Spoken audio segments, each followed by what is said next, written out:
Good evening, friends. A very warm welcome to everyone. This is day 3 of the physician's course for this year, in which we learn from the masters of this field from our country and abroad. Today, apart from the very enlightened faculty from our country, we also have the pleasure of hosting Dr. Marco Metra, who is president of the Heart Failure Association of European Society of Cardiology and the past editor of European Journal of Heart Failure, European Journal of Cardiology. So without further ado, let me hand over to Dr. Hari Krishnan to take the proceedings further. Dr. Hari Krishnan. Thank you, sir. Today is the day 3. Today's the theme is base management of acute decompensated heart failure. So we'll start with the last day's recap by Dr. Chandanu, then followed by a stabilization in acute decompensated heart failure by Dr. J.C. Mohan, then initiation of the GDMT by Dr. Marco Metra, and then planning discharge by Dr. Abraham Umar. Then Dr. Ajay Bahal will present a case of acute decompensated heart failure, how it was managed and what are the points. So this will be the plan for today. So we'll start with the recap of the previous day. Over to Dr. Chandanu Sengupta for the presentation. Thank you, Dr. Harikrishnan. So let me share my slides. So I'm going to present the recap of the second day, which was focused on the role of imaging in heart failure, where I started with looking at the role of echo, and we explained about how is the LV myocardium is oriented, and what was the concept of filling pressure in both HFrEF and HFpEF, understanding that we focused on the importance of identifying subclinical LV dysfunction, where hemodynamic congestion precedes clinical congestion. And if you can pick up these patients by looking at the echo, you can prevent a lot of morbidity and mortality. Heart failure was defined, and we also discussed about the prognosis of patients of both HFrEF and HFpEF. The importance of echo was focused, and what were the questions we have to address, looking at the LV ejection fraction, also focusing on the LV structure, and also looking at the other structural abnormalities. So whenever echo is done, we have to first identify and confirm the diagnosis, and also give the severity and try to identify the etiology. Now, heart failure, at the ESC guidelines, and they define heart failure into 3 categories: HFrEF, HFpEF, and heart failure with mildly reduced ejection fraction, depending upon the EF. So we have to identify this and also give importance to hemodynamics. Then I presented 2 cases. One was of HFpEF, the other one was of HFrEF, focusing on all the parameters which we have to discuss. Now, also, there was a focus on the usage of strain analysis, where the importance of subclinical LV dysfunction was told. Also, the parameters which we have to identify in echo was looking at the RV function, the mitral regurgitation, the ventricular function, and some concepts on strain imaging was identified, was told. Understanding that left ventricular LVGLS normal is around -19, and in HFpEF and HFrEF, they subsequently get reduced. The concept of cardiac performance was identified, was told, where there was also some thoughts about looking at the NT-proBNP was discussed. Now, I also told about the transition of heart failure amongst themselves, where HFpEF can deteriorate into HFrEF or heart failure with mildly reduced EF, and the other parameters, and some profiling about the heart failure with mildly reduced ejection fraction was told. And what were the drugs which will benefit this condition was focused. We also have to phenotype this HFpEF by looking at the cardiac MRI and other proteomics. This was my talk. Subsequently, Dr. Samir Srivastav gave his talk about the evaluation of heart failure in India, where he first started with what are the problems we generally face in Indian subcontinent, about the limited data, we being a different race, the resources are crunch, the cost is high, there is very minimal poor insurance cover, and also the importance of having rheumatic heart disease, a big burden on our lives. It's just on these points. The main thing which he told that he gave some ideas that we have to continue with the guidelines of looking at the history and physical examination of all patients of heart failure. We have to also get all the labs, the ECG, the imaging parameters like looking at the echo. You have to use biomarkers to prognosticate, to diagnose and risk stratify in all patients. But he said that if you can have genetic evaluation or testing, it is not mandatory, but if you want to do it, it is a good idea to send it to a heart failure referral centers and those who need it for research purpose. Looking at the evaluation of usage of cardiac imaging, he said it should be done absolutely in all patients. Usage of echo should be done. Usage of MRI should be done. But the advanced MRI technique should be done at heart failure specific referral centers. Usage of advanced imaging, which is mandatory, should also be done in all patients, focusing on looking at the LV-GLS and the LS strain. And also, if needed, invasive assessment should be done in patients who need it, but should be done in heart failure research centers. All patients should have an exercise and functional capacity testing in the patients of heart failure, and this should be done at heart failure research centers. So he recommended and he suggested that there is a management protocol for all chronic heart failure in India. This has been published in Indian Heart Journal. He suggested that this should be read by everybody who are practicing heart failure. Subsequently, the third talk was given by Dr. Chiari Bichiarali Rishi. She focused on the utility of cardiac MRI in patient and heart failure. And she started with the importance of doing a multimodality approach in all patients, integrating echo, CMR, PET, and CT scan in this group of patients. She started with a CMR tissue characterization, understanding that how important it is to look at the function, the evidence of myocardial fibrosis, myocardial edema, if there are any evidence of inducible ischemia, and not to forget looking at the coronaries. She also gave a beautiful example of patients, different patients having contrast enhancement, whether these patients are ischemic or non-ischemic, and with a lot of examples of all kind of patients, but the pattern of contrast enhancement was highlighted. She also suggested that CMR is needed not only for diagnosis, but also for prognosis of heart failure patient. And she told that every patient, wherever there is a need, CMR should be done. And she's focused that assessment of LV function, RV function should be done. Usage of native T1 mapping should be emphasized for looking at the infarct, scarring, fibrosis.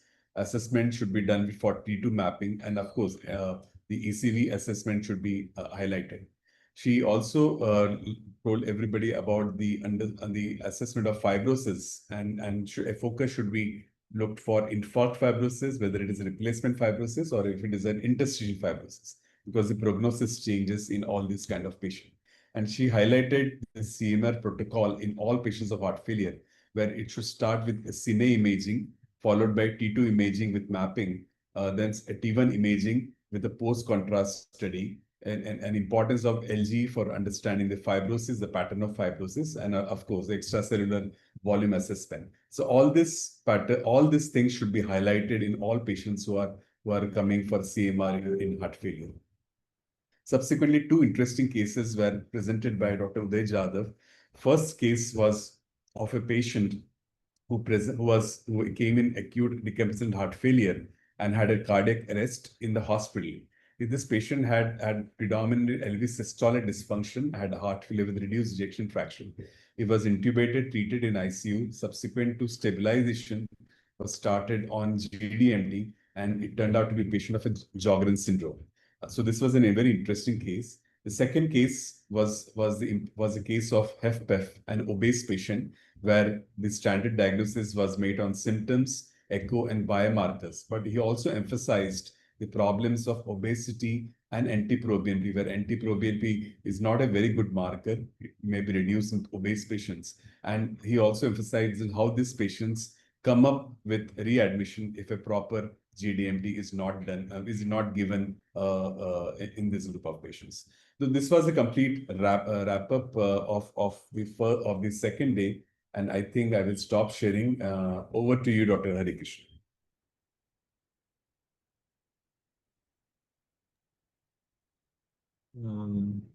Thank you, Shantanu. Now we will go on to the next. Who is? It is recorded, no? Yeah. Dr. J.C. Mohan will talk on stabilization in acute decompensation heart failure. Over to the recorded presentation of Dr. J.C. Mohan. Sir will join. Good evening, ladies and gentlemen.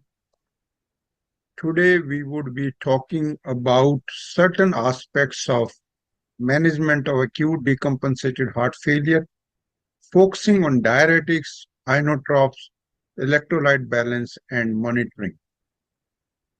Acute decompensated heart failure is denoted by a rapidly evolving hemodynamic derangement characterized usually by congestion and less commonly by low cardiac output in a previously diagnosed case of heart failure. Acute decompensated heart failure is a sudden downturn in the natural history of heart failure, and as I already said, is characterized by congestion, which is the dominant feature, some fluid retention, and some hypoperfusion. It is costly and it is deadly.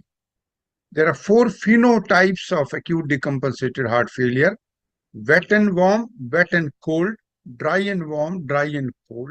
And you already know that whosoever are wet would need diuretics, and those who are cold will need inotropes, and those who are both wet and cold would need both inotropes and diuretics. Epidemiologic evidence shows that patients with low cardiac output and peripheral hypoperfusion comprise only 10% of the acute decompensated heart failure, but they have the worst prognosis.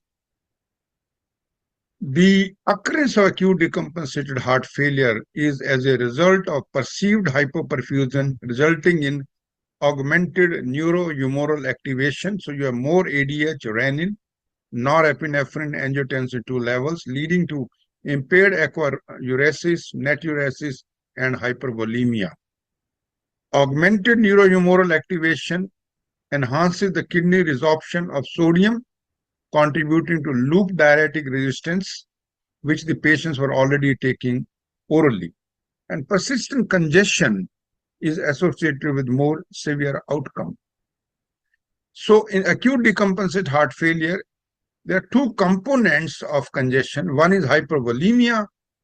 Second is, in case there is euvolemia, there could be volume redistribution, that is increased stress blood volume. Let's try to understand the concept of stressed blood volume. Blood volume which is present, unstressed blood volume is one which is present in splanchnic vasculature, and stressed blood volume is one which is effective circulatory volume. Normally that ratio is 30-70. In acute decompensation, the unstressed blood volume decreases and stressed blood volume increases, even though the patients may be euvolemic or slightly hypervolemic. There are 4 principles of managing acute decompensated heart failure: aggressive decongestion, quick initiation and up-titration of guideline-directed medical therapy, physical therapy, and aggressive cardiac rehabilitation. The management of acute decompensated heart failure involves 8 steps. First, you have to identify acute decompensated heart failure, and usually these patients would need hospitalization. You have to initiate the needed IV therapy, assess response to therapy, and then after 6 to 12 hours, reassess response to therapy. Determine patient disposition. whether the patient is going to need coronary angiogram finally, or the patient is going to have an ICD or CRT and subsequently, or just drug therapy, or maybe some kind of surgical intervention like mitral edge-to-edge French catheter repair. In addition, initiate long-term disease-modifying therapy, plan out discharge and follow-up, and of course, there should be rapid up titration of guideline-directed medical therapy in 4 to 6 weeks, as the data from STRONG-HF trial suggests. So after respiratory and cardiovascular stabilization, you have to treat the aggravating factors. After that, you need to relieve congestion and also the hypoperfusion by use of diuretics, inotropes, and or vasodilators in certain situations. Congestion relief is the major cornerstone of therapy of acute decompensated heart failure.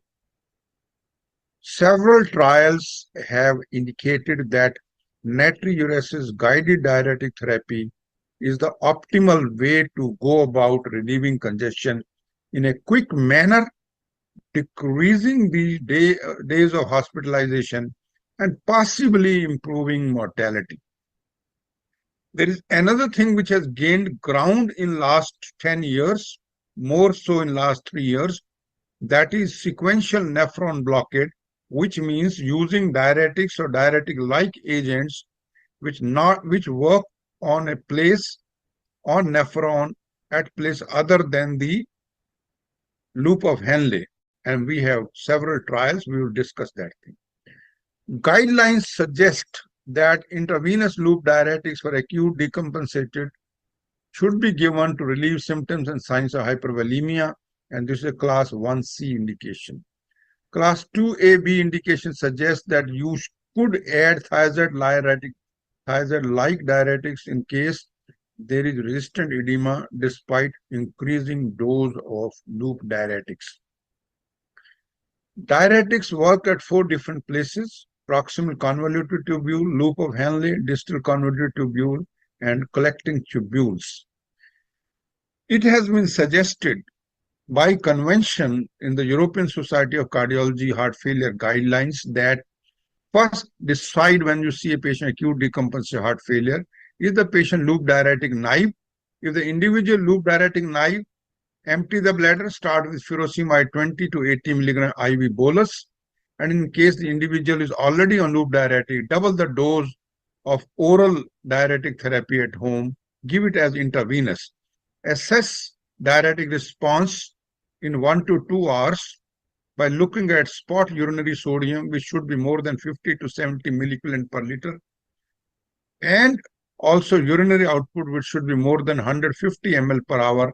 And in case both these conditions are met, the response is sufficient, and continue this dose of furosemide or torsemide every 6 to 12 hours or a continuous infusion. In case there is insufficient response, you have to double the dose, previous dose, and you still do not get the response. You have to use combination diuretic therapy, first line being thiazide, second line being acetazolamide, amiloride, or spironolactone.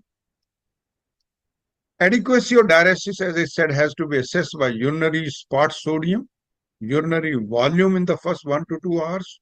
You can also assess by clinical picture looking at echo B lines and IVC, and also weight loss. Why do we need that adequate congestion? Because when there is a lot of congestion, the Frank-Starling law is actually having a negative kind of relationship of cardiac output and wedge pressure. And diuretics actually tend to bring this curve of Frank-Starling law in that zone where there is increase in cardiac output with increasing filling pressure. What kind of evidence have we got with regard to natriuresis guided therapy?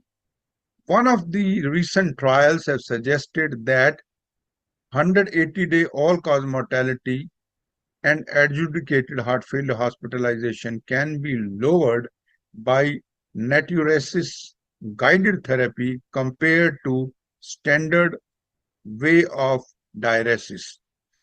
There is a study called ENACT-HF, which exactly replicates the similar findings, which suggests that if you use what we call a stepped and protocolized diuretic dosing, wherein you measure urinary sodium within 1 to 2 hours and urinary output, and compare this natriuresis guided diuretic therapy with standard protocol, you would find that there is increased diuresis, increased natriuresis, and both of these result in shortened length of stay in the hospital compared to standard of care. And this shortening is by a little more than 1 day, which is statistically significant. There have been 2 more studies which have looked at spot urinary sodium estimation and efficacy of diuretic therapy. The EASY-HF and ROSE-AHF trial both have shown that natriuresis guided diuretic therapy results in higher urinary output, greater weight loss, shorter length of stay, and lower odds of death. The last part being still a little controversial and not really the perfect way. Which of the 2 loop diuretics should you be using, torsemide or furosemide? You can use any of the 2. Torsemide and bumetanide have better bioavailability than furosemide. However, the outcomes are similar, as has been shown in Transform Heart Failure study of 1-year follow-up, the results of which are shown on the right side. In short, the mortality at 1 year does not change whether you use torsemide or furosemide in these roughly 3,000 patients, indicating that torsemide has no disease-modifying properties and has no greater impact on mortality compared to furosemide. What about using ultrafiltration rather than natriuretic directed loop diuretic therapy? And we have data from CARES-HF trial, which indicates that the weight loss is similar whether you use ultrafiltration or stepped up loop diuretic therapy. However, you look at the upper part of the left curve and you'll realize that increase in serum creatinine and more acute cardiorenal syndrome occurs more often in ultrafiltration than with loop diuretic therapy. The red bars here are as a result of loop diuretic therapy, as a result of ultrafiltration, and the loop diuretics are the blue bars. You would see the rise in serum creatinine occurring both at 48 hours, 72 hours, and 96 hours and 7 days if ultrafiltration is used instead of stepped up loop diuretic therapy. One of the things which we have to remember is that diuretic resistance is common in acute decompensated heart failure. It is as a result of renin-angiotensin system activation and distal tubular cell hypertrophy with increased sodium resorption. And we have to find ways and means of dealing with diuretic resistance in acute decompensated heart failure. What can we do to mitigate diuretic resistance? We can change diuretics. Instead of furosemide, you can use bumetanide or torsemide. You can give continuous infusions, although the dose study did not find much difference between continuous infusion and bolus doses. You can use loop diuretics with thiazides, and there is some data I will show you. You can use loop diuretics with spironolactone. You can use loop diuretics with SGLT2 inhibitors, and we have some data about that. Or you can use loop diuretics with vasopressor antagonists or adenosine antagonists. And we do have data with regard to that in the form of TACTIC-AHF trial, where use of tolvaptan was shown to increase diuresis in patients who had diuretic resistance. One of the questions in acute decompensated heart failure is, should we give sequential or simultaneous nephron blockade for rapid and adequate decongestion? And two of the important studies, ADVOR and CHLOROTIC, have shown that in case you use intravenous acetazolamide, you get better decongestion, and this better decongestion is available right by day 3 and also by day 7. And greater efficacy is found those individuals who are elevated bicarbonate levels either at baseline or after starting loop diuretic therapy.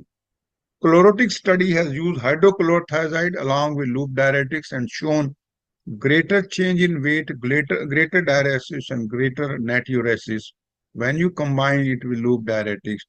The drawbacks being more hypokalemia and more acute cardiorenal syndrome. So you have to be very careful that you are dealing with diuretic resistance too before you add hydrochlorothiazide. On the other hand, acetazolamide and spironolactone do not aggravate renal status. Here is a large study, observational. Actually, it is a post hoc analysis of RELAX-AHF data. It shows that if you start mineralocorticoid receptor antagonists in hospital and acute decompensated heart failure as soon as possible, you can have lower cardiovascular mortality, lower all-cause mortality, and lower cardiovascular death and first hospitalization for heart failure from 23 to 28%. What about using an aquaretic agent like tolvaptan, which works on collecting tubules? The Everest data has shown that you can use oral tolvaptan. However, it does not decrease the chances of rehospitalization or cardiovascular death, although it causes greater diuresis, and also it improves actually the hyponatremic status of these individuals. Can we initiate SGLT2 inhibitors right after detection acute decompensated heart failure, which is the most vulnerable phase? And the answer comes from these two recent studies called DICTATE-AHF and ENDORSE-HF. Both these trials have shown greater natriuresis, greater diuresis, shortened hospital stay, less use of diuretic need, easier actually transition to oral and less dose of loop diuretic therapy when you add one of the SGLT inhibitors like dapagliflozin or empagliflozin. So the DICTATE-AHF trial shows you, as I said, the diuresis is better and the need for intravenous furosemide is smaller, as you would see on the right half of the curve. Not only that, there is a faster time to oral diuretic transition and discharge.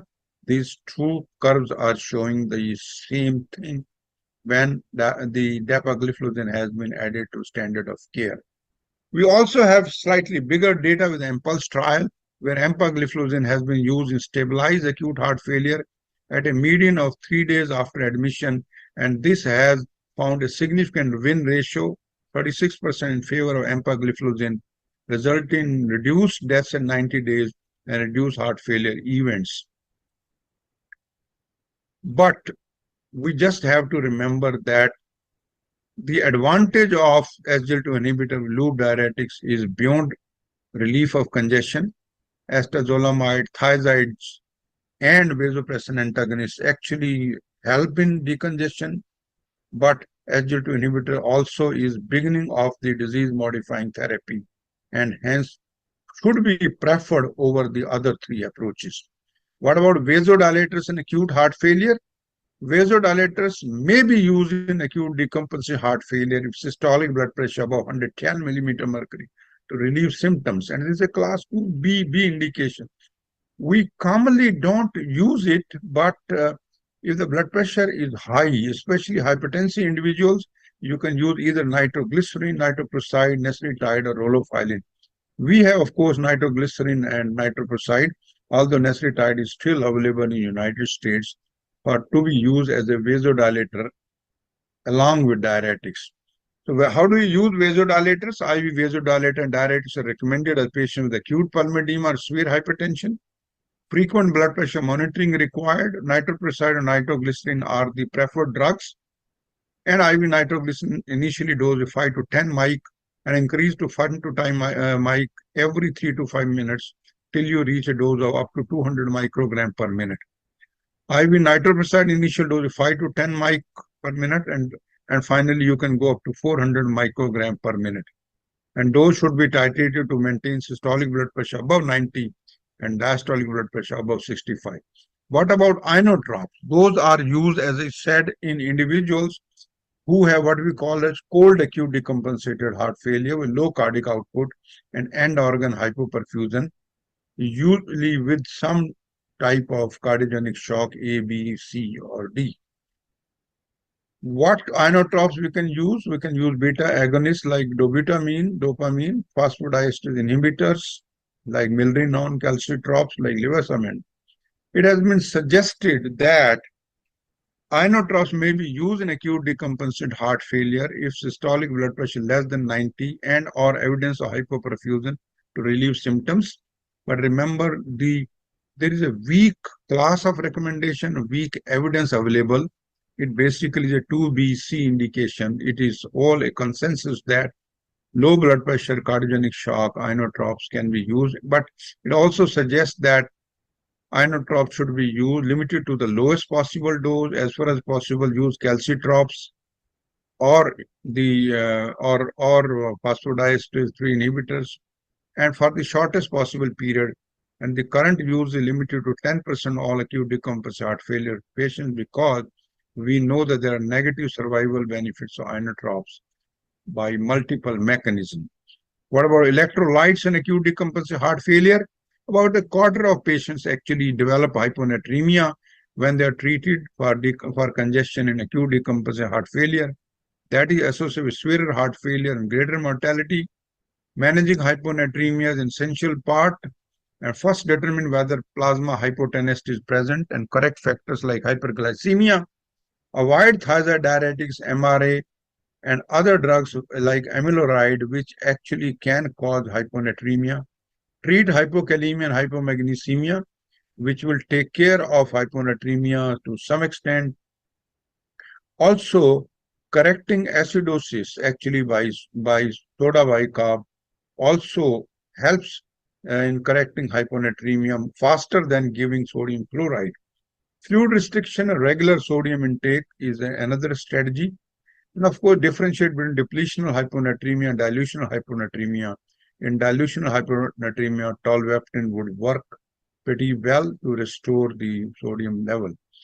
Everest trial did show that normalization of hyponatremia day 1 and at discharge is nearly 3 times better when you use tolvaptan compared to placebo. But do not forget about hypochloremia, which adversely affects prognosis in acute decompensated heart failure. It also leads to diuretic resistance, and you should use chloride sparing therapy as an alternative. What is the chloride sparing therapy? That could be used acetazolamide, spironolactone, SGLT2 inhibitors, rather than using thiazide diuretics along with loop diuretics. You can cut down the dose of loop diuretics and use these drugs, and these will actually lead to a reduction in diuretic resistance and more diuresis. What about hypokalemia and hyperkalemia? Usually hyperkalemia is not a big issue unless patients have advanced CKD. More often the problem is hypokalemia because of use of thiazide diuretics, and the treatment should include actually use of MRA, RAS inhibitors in greater dose. And if there is hyperkalemia, potassium binders resin should be used, and RAS inhibitors should be decreased in dose, or maybe sometime may have to be stopped. What about monitoring? Monitoring, of course, is an important issue.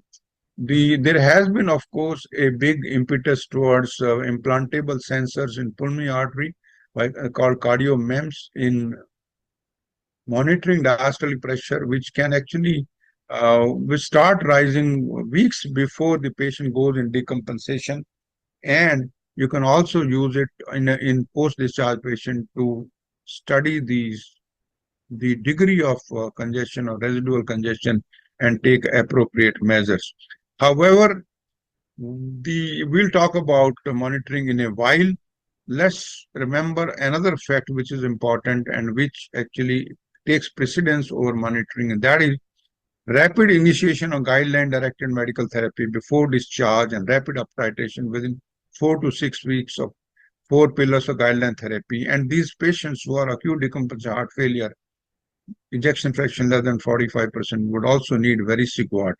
All this information has come from strong HF study, which has showed a 34% reduction in rapid uptitration compared to standard uptitration.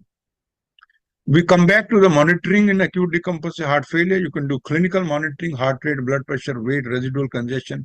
Use natriuretic peptide is a pretty good way of monitoring individuals. Electrolytes need to be monitored. Urine output, serum creatinine have to be monitored. Blood gases and volume status have to be monitored. Many of these might require some thing other than just clinical evaluation. This could, there are newer ways of actually monitoring patients, studying the microRNA, particular microRNAs which are increased in ADHF, natriuretic peptide, as we said, other biomarkers like XT2, galectin-3. VEXAS score is being used more and more at the time of discharge and during monitoring to see how much congestion is still present. And there are data to suggest that AI-based residual congestion monitoring is possible, as has been shown in a randomized study called Blushed Acute Heart Failure Study. So, ladies and gentlemen, acute decompensated heart failure management continues to evolve even in 2025, and AI-enhanced prediction models synthesizing clinical variables, genomic profiles, biomarkers, and sensor-derived metrics have gained traction as transformative tool for anticipating heart failure decompensation in individuals who earlier had suffered from decompensation, and also in individuals who have ambulatory heart failure. Thank you very much for your attention. Thank you, sir, for that wonderful presentation covering almost all the aspects. There are some questions in the chat box. So, bolus diuretics versus continuous infusion, I think you have mentioned in your talk, but you can just clarify the issue. You can use any of the two. Actually, the DOSE study showed continuous infusion as well as bolus infusion to be of equal significance, and even low and high dose are of equal significance with regard to adequacy of decongestion. We quite often use infusion, but I'm not against bolus, and I would say that 50% time we do use bolus. Another question is, what is the safe BP to start IV bolus furosemide? Anything 80 and above, I would be comfortable with that. If there is less than 80, I might think of actually starting inotropes initially, maybe even anti-aortic balloon pump, and then think of giving diuretics. For coronary patients doing PCA for myocardial infarction admitted with failure after resolution of symptoms, how many days should diuretics be continued? I think it has to be individualized. Tough to give an answer in days. You'd have to look at the amount of congestion the patient has on a day-to-day basis.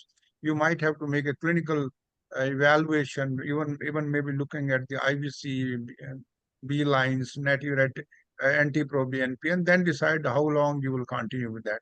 Tough to actually put a number. Some question on injectable thiazide. I'm not aware injectable thiazide is available. Then one question on metolazone. What is a role? Metolazone is the thiazide-like diuretic, and that works on early part of distal convoluted tubule, which is not affected so much by advanced kidney disease, and hence is a very good choice. We regularly use metolazone in patients who have diuretic resistance, especially with loop diuretics. Yeah. And ideally to be given half an hour before loop diuretic. Yes. Yeah, sometimes it works very well. Metolazone produces significant diuretics. Yeah, obviously the loop it is working beyond the site of action of loop diuretics. So whatever sodium is not really is still not absorbed despite loop diuretics, despite loop diuretics, the sodium is still is absorbed. Then that would be actually that would be taken care of at the level of early distal convoluted tubule. Some question on isoleucine and all. I think it will be discussed in the next session. Are RNA better than? These are all questions which will be discussed in the next session. So any other comments by Dr. Abraham or Shantanu or Chopra sir? No, I think let's get on. There's one brief question about phenylenone and beta blockers. When can beta blockers be started? I think brief answer. I think certainly before discharge, but as soon as patient stabilizes, we can start beta blockers. We just had 2 days back discussion on that, and certainly one should avoid in a hemodynamically unstable patient use of beta blockers. Patient when is off the intravenous diuretics, inotropes, and the patient has an ejection fraction below 50%, which means both heart failure with mildly reduced and heart failure with reduced ejection fraction. They are candidate for beta blockers. You slowly start beta blockers, up titrate them a little rapidly, and that's the way we do it. Certainly at the time of discharge, everybody who does not have a significant contraindication, which 90% people don't have, can be given beta blockers. Phenylenone actually is a good alternative to both eplerenone and spironolactone, and we have started using it. Not only that, what we didn't discuss was that at discharge, we always actually now add vericiguat, because this is one phenotype of worsening heart failure. So you always start with vericiguat as well at the time of discharge. Okay, I So think one question about acetazolamide, because IV acetazolamide as studied in ADVAR is not available, not commonly available.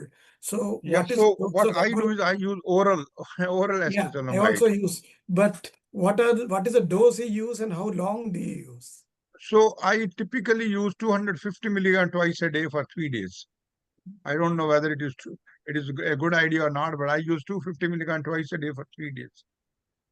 I use it for 2 weeks, so I do not know, but it's a little random thing. But I also the same dose, but I give for at least 2 weeks. I ask them to come for the first visit, and they're decongested. The first thing to stop will be acetazolamide.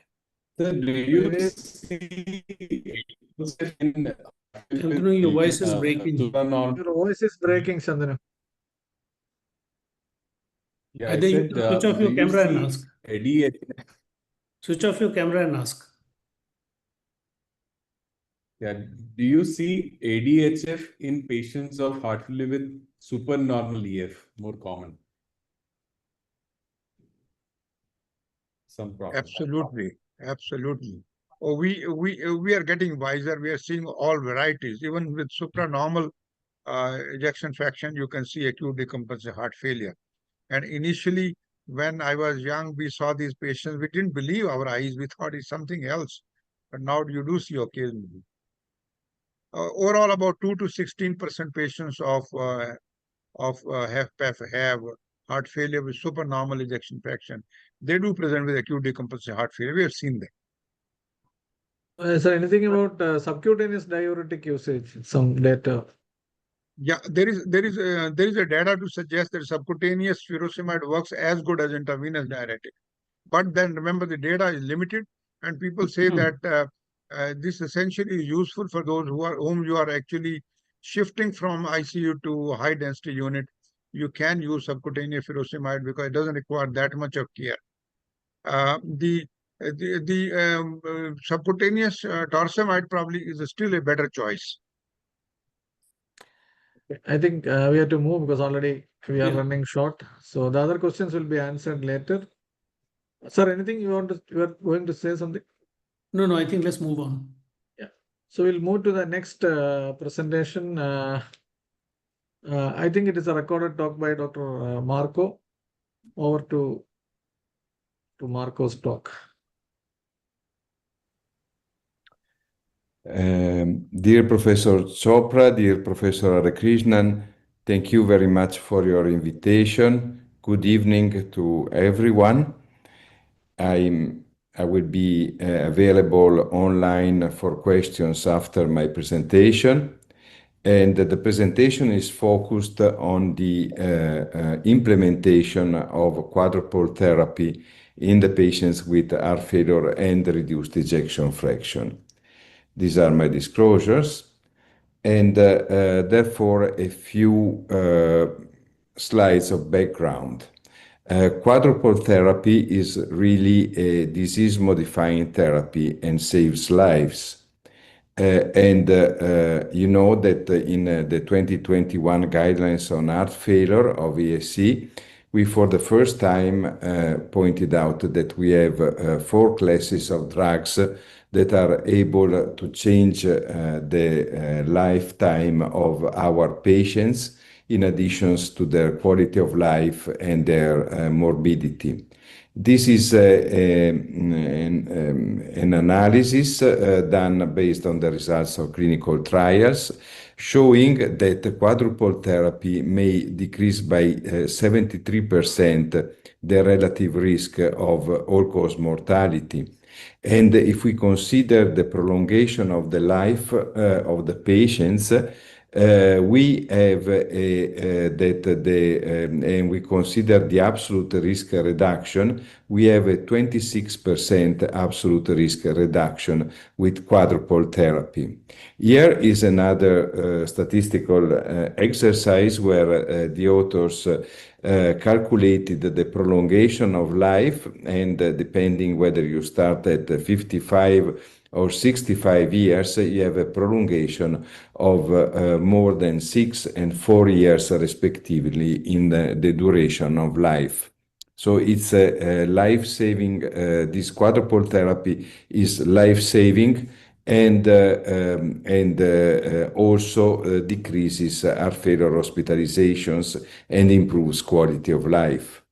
But in addition to this effect on outcome, we now have the chance of a so-called enabling therapy. I think As there Vinay, can are you just drugs stop? like There's a problem with the screen.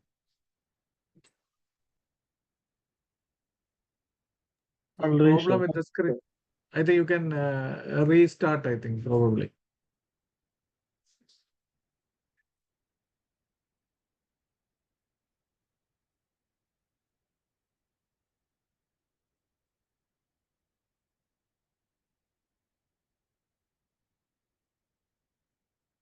improves quality of life. But in addition to this effect on outcome, we now have the chance of a so-called enabling therapy. As there are drugs like sacubitril/valsartan and gliflozins that improving kidney function may lower the likelihood that other therapy are discontinued. Here you see in the trials with in Paradigm HF with sacubitril/valsartan, patients on sacubitril/valsartan were less likely to have a discontinuation of mineralocorticoid antagonists. And this occurred also in the Emperor reduced trial, even to a larger extent, where there was a significant decrease in the number of patients who discontinued MRAs on empagliflozin. So we have enabling therapies that are synergistic both with respect of the efficacy and with respect of the tolerability of the other drugs. Another point that it's important to show is that medical treatment may also somehow reduce the need of devices. We know that the devices, above all with traditional devices, are associated with the risk of infection, with the risk of malfunction. So if the left ventricular, and they are indicated when the left ventricular ejection fraction is low.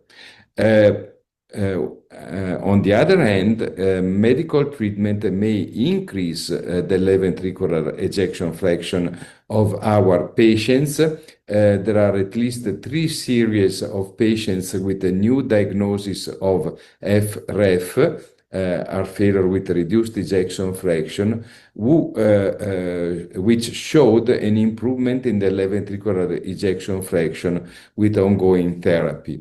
You see here, this is a series from Vienna, and you see that at 3 months, 46 of the patients had a left ventricular ejection fraction above 35%. and this proportion increased to 68% of the patients at 6 months and 77% of the patients at 1 year. These patients did not have an indication to a defibrillator anymore, and on the other hand, they can be protected during this transition phase with, for example, a wearable cardioverter defibrillator. Other series, this is the Titrate-HF study. We will come back to this, done in Netherlands, and you see again that 60% of the patients ended up with a left ventricular ejection fraction above 40% at 1 year. And this is a series from United States, the Jim Januzzi group. They have a GDMT clinic. You see that there was an improvement in symptoms, an improvement in ejection fraction in the majority of the patients, and a decrease in mitral regurgitation. What else? Despite these benefits, quadrupole therapy is underused. And again, this has been shown in multiple series. This was probably the first contemporary data from United States showing, this is the pink area, that there were more than 30% of the patients who did not receive either ACE inhibitors or ARNI or beta blockers, and to a larger extent mineralocorticoid antagonists, despite a lack of contraindications. This is the Titrate-HF registry, again, very recent, and with 2024 the first data were published, and very recent, and with the implementation of quadrupole therapy put in the design of the study. And you still see that there are from 40 to 35% of the patients who do not receive the drugs despite a lack of contraindication. And even a larger proportion of patients have an underdosing of evidence-based treatment. The other important thing is that in a significant proportion of these patients, there was no contraindication and no documentation of this lack of implementation. These are data from the registry in the United States. You see the green area are patients who do not receive treatment because, as reported by the physician, they are clinically stable and with adequate symptoms control. However, we give the drugs to improve the duration of life and to reduce the risk of hospitalizations, and not based on the simple symptom control. This applies to diuretic therapy, which is given for the congestion. This is a registry we did in northern Italy with 4 cardiology centers. You see again that also in this case there is a majority there is a minority of patients who receive the drugs at the target at least 50% of the target doses, and you see the green area that in the majority of the cases the cardiologists, tertiary care centers were not able to say why the drug was not used. This is another combination of 3 registries from Sweden, United States, and Japan. And you see this green with patients, consecutive patients with a new diagnosis of FREF. And you see the red area are the patients who discontinued the treatment. And you see that at least 25%, if not 30% of the patients discontinued the treatment. And in the case of ACE inhibitors, only a very small proportion of patients, 6%, discontinued the ACE inhibitor to switch to sacubitril/valsartan as written in the guidelines. So there is a discontinuation of treatment, and there is also a small likelihood that the drugs are titrated during the follow-up. Which are the causes? I again took this data from the most recent study, which was a study of implementation of GDMT in Netherlands, and you see that, of course, we have specific causes: bradycardia for beta blockers, hyperkalemia in 15% of the patients for MRAs. But again, the most important causes of discontinuations are three, actually: hypotension, above all for ACE inhibitors, ARNI, but also beta blockers and MRAs, worsening kidney function. And again, we have a 25% of the patients where there is no clear cause of discontinuation, and this is what we call medical inertia or therapeutic inertia. For some reasons, the drugs are not given. And above all, it's also important to point out, we will come back to this in a few slides, that once the drug is discontinued, for example, now it's a hot summer in Italy, and the drugs are more likely to be discontinued if they cause hypotension, but then there is room to start them again, and this is often not done. We wrote this paper as HFA on hypotension in the patients with heart failure and reduced ejection fraction, and we had many algorithms. This is a general one for the patients. First of all, consider hypotension only with a systolic blood pressure below 80, or when symptomatic. If the patient is asymptomatic, even with a systolic blood pressure of 100 or 90, it's okay to prosecute the treatment. Then, if the patient has hypotension, let's recall that devices may help. Not to mention TAVI for aortic valve stenosis, but MitraClip and edge-to-edge repair of mitral regurgitation or tricuspid regurgitation may increase the forward stroke volume and therefore also the blood pressure. And then CRT may help to titrate beta blockers, of course.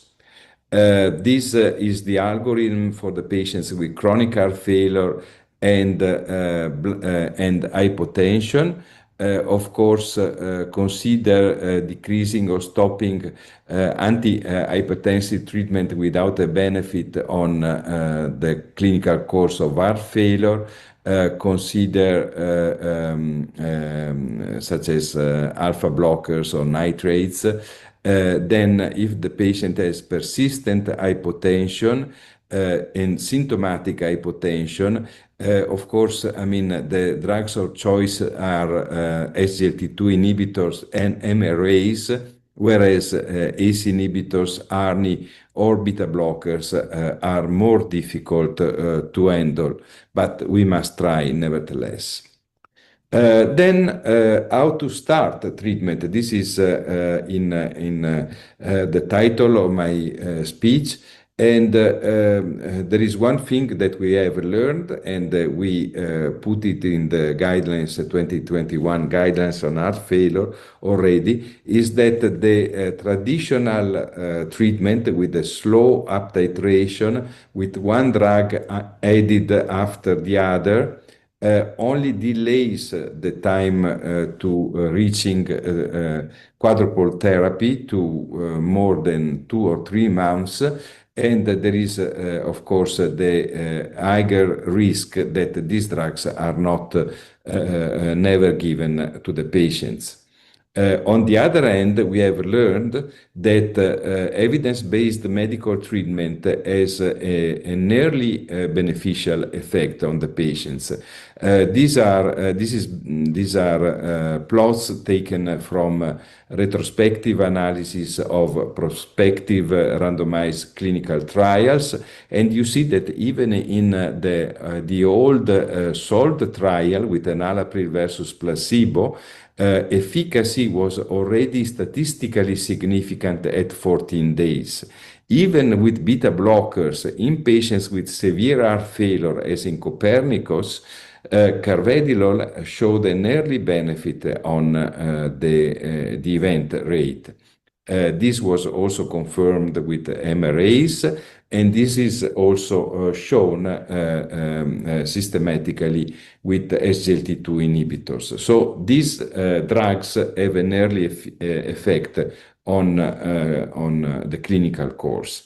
Then, on the other hand, from the practical point of view, we have also learned that once the patient is discharged from the hospital with some drugs, he tends to continue them after discharge, and it is less likely that new drugs are added after discharge. You see here that beta blockers, ARNI, and MRAs taken after discharge were started in more than 80% of the cases before discharge, and only in a small proportion of additional cases the drugs were prescribed after discharge. Despite this, there is a delay. You see here from the three registries that I mentioned before, Japan, Sweden, and United States, that there is a delay in the start of evidence-based medical treatment after discharge. And paradoxically, despite the better tolerability, dapagliflozin or empagliflozin are started late, whereas ACE inhibitors, MRAs, and beta blockers are started earlier. But in any case, there is a delay.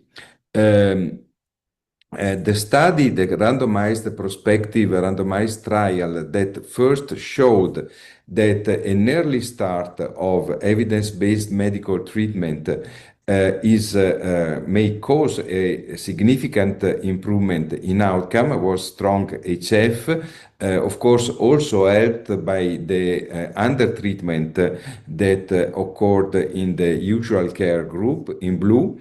But most of the patients were treated with triple therapy. This was done before the SGLT2 inhibitors era, and this was associated with a significant 33% reduction in the event rate that led to the premature discontinuation, interruption of the study. And there was also a numerical reduction in all-cause mortality. And so this titrate HF study was done in Netherlands after STRONG-HF, and actually this also showed that quadruple therapy may be safely initiated within 2 months after the new diagnosis of heart failure. On the other hand, despite all the design of the study, only 60% of the patients were on 4 drugs after 3 months of the diagnosis of heart failure. So despite everything, current medical evidence-based medical treatment is still underused. These data were published July the 1st this year. So which is the best approach? I'm not a dogmatic. Many different approaches were proposed when we had the quadruple therapy. This is an approach with the early initiation of an MRA and SGLT2 inhibitor. And this figure nicely summarizes the different approaches, more or less sequential. However, we retain that an approach with quadruple therapy started with all drugs together, and then with slow titration of ARNI, beta blockers, and MRA, as indicated, is the best approach, and is similar to what done with polytherapy in oncology in the end. And we proposed this right after we published the 2021 guidelines, and you see, initiate with the low doses of ARNI or ACE inhibitors, beta blockers, and MRAs, initiate DAPA or empagliflozin straight away, and then titrate the other drugs in the following weeks. And of course, this approach must be personalized.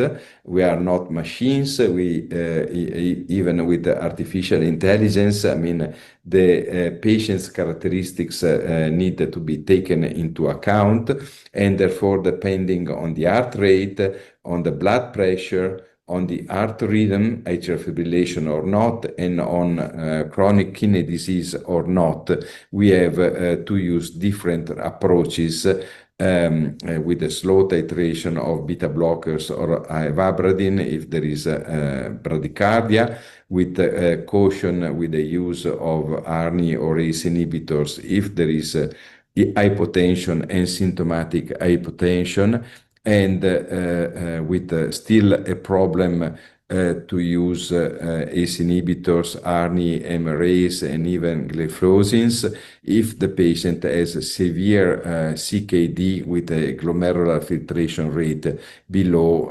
15-20 ml per minute per square meter.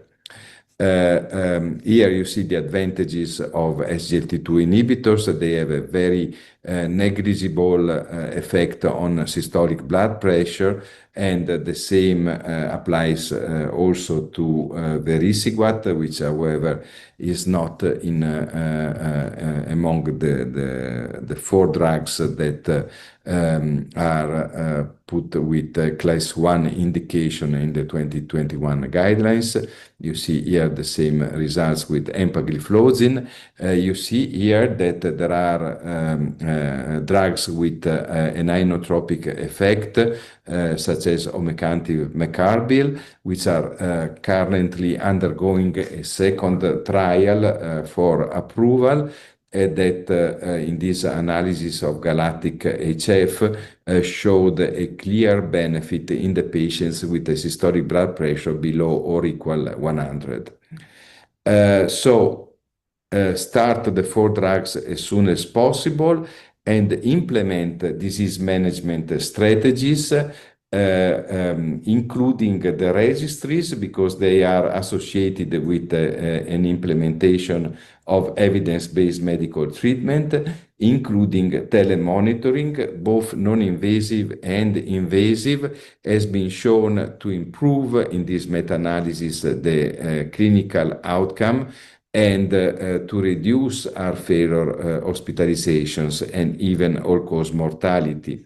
This is a smart trial because it was done in rural areas in Germany, and a clear benefit was shown. So it's clear that telemonitoring is more effective the more it is difficult to see patients in the clinic as visits.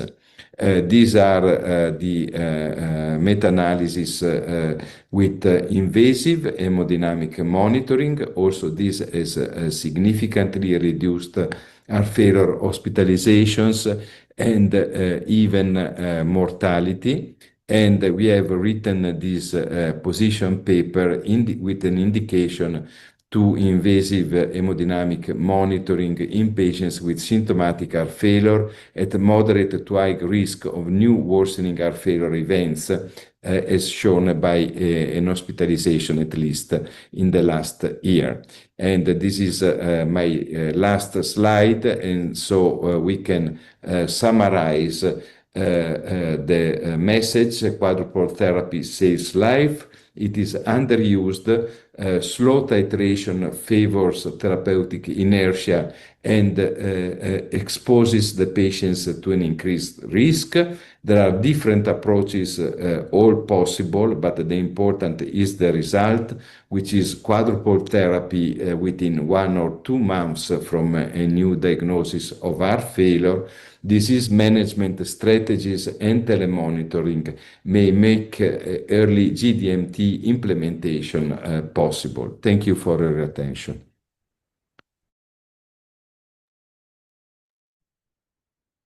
Thank you, Dr. Marco. I think Marco is in another meeting. He will join later, so we'll go with the next presentation by Dr. Abraham Oman on discharge planning. So over to Abraham. Dr. Marco will join after his meeting, so we can have the discussion at that time. Okay. Hello, everybody. I'm Dr. Abraham Oman, and my topic today is planning discharge, points to ponder. These are my disclosures. So, why should we start planning for discharge early during the hospital phase of acute heart failure hospitalization?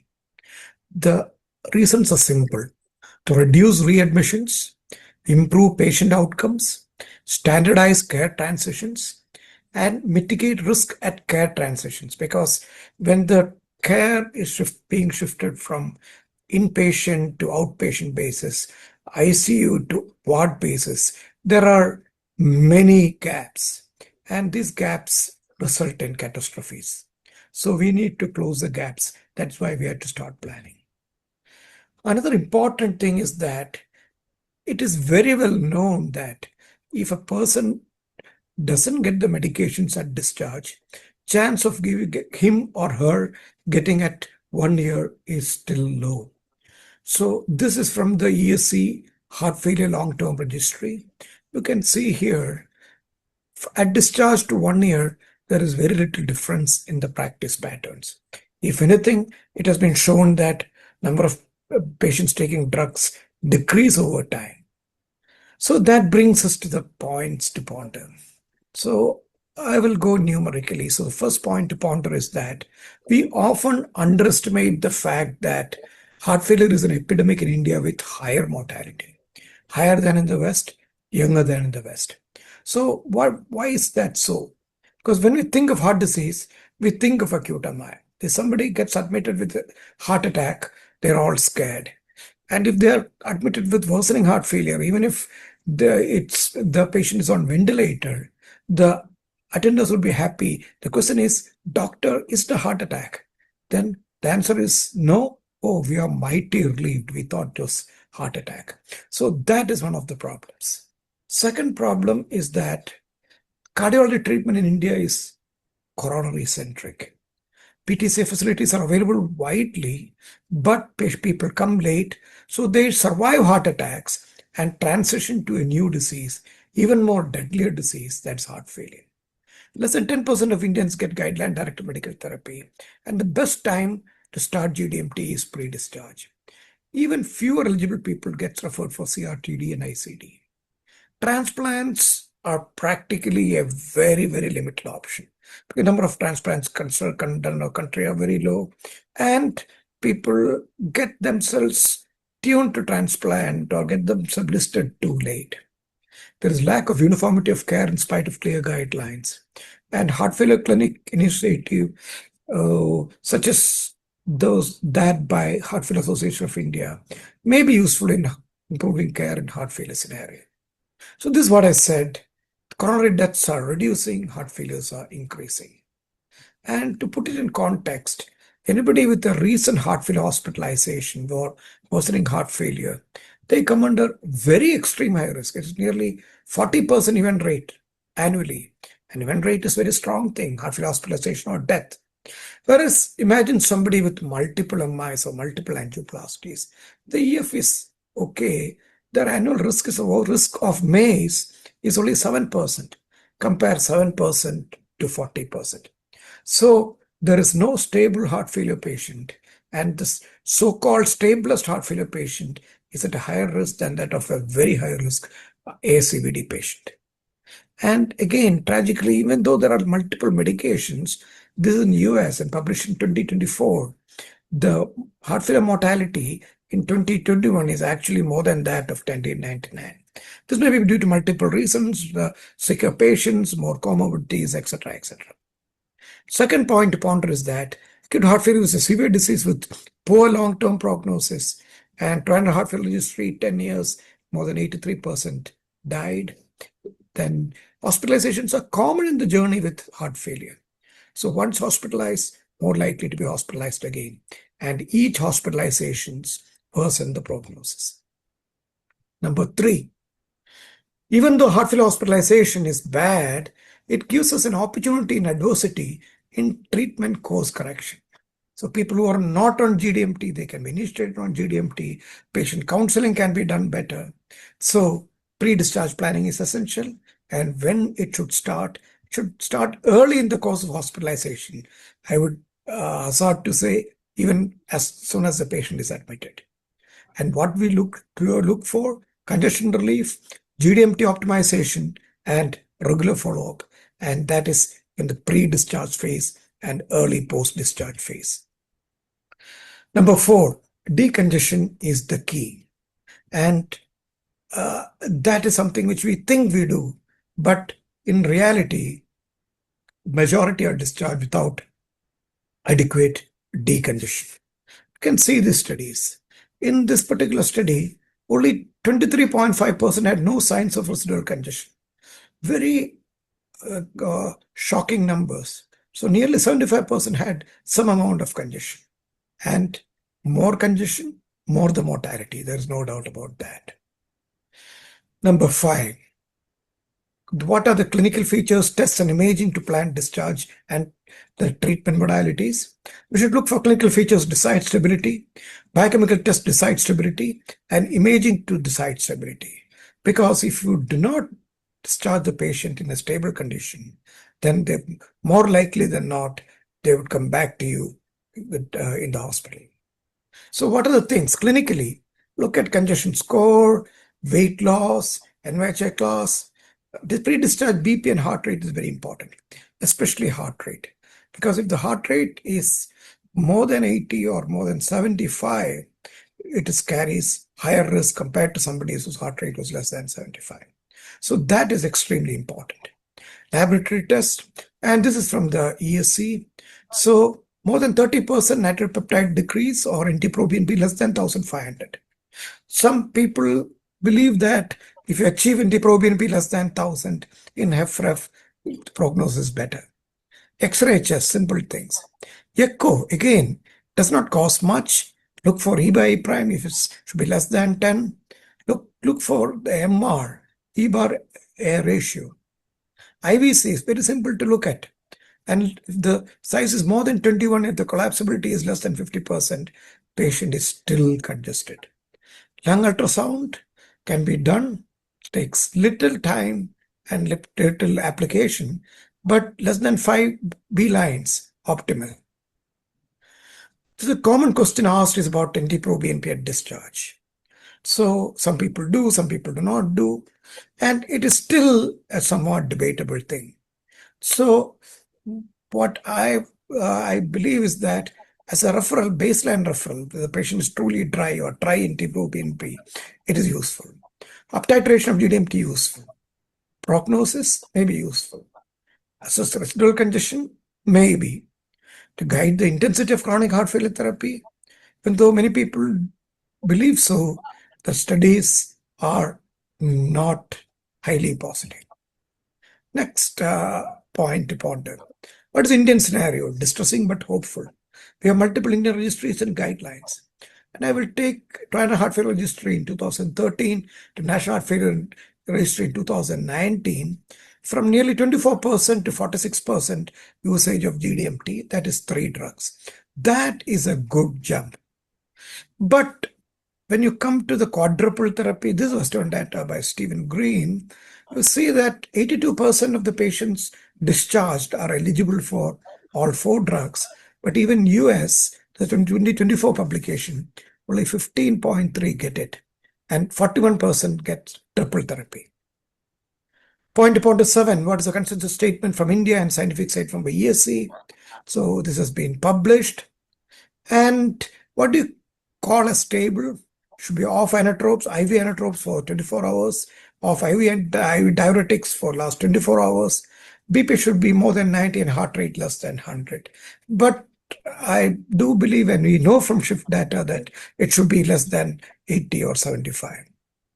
And what are the few strategies to opt for optimization? Use GDMT. Patient education is absolutely important. Should not be like a patient, oh, it's only heart failure, not heart attack situation. And not only about the disease, the treatments, drugs, diets, lifestyle, all those things are important. Follow-up should be scheduled within 7 days and multiple follow-up within 6 weeks. Quality of life, there should be programs for that. Use a checklist. There are many checklists. The Hriday card of Alder Institute is a very good checklist where there is green zone, amber zone, and red zone, and patient themselves will know whether he or she is in green zone, amber zone, or red zone. Now coming to a major issue and often but not practiced, the issue of low blood pressure. Because we had done some work in our own institution, we found that the number one cause or reason for not giving GDMT is quote-unquote low BP. Second is quote-unquote AKI or worsening renal function. So I'll spend some time for both because this is important. Unless you plan for that, the patient will not get. And if the patient doesn't get on discharge, they're never going to get. So the low BP, quote-unquote, is common in heart failure with reduced ejection fraction.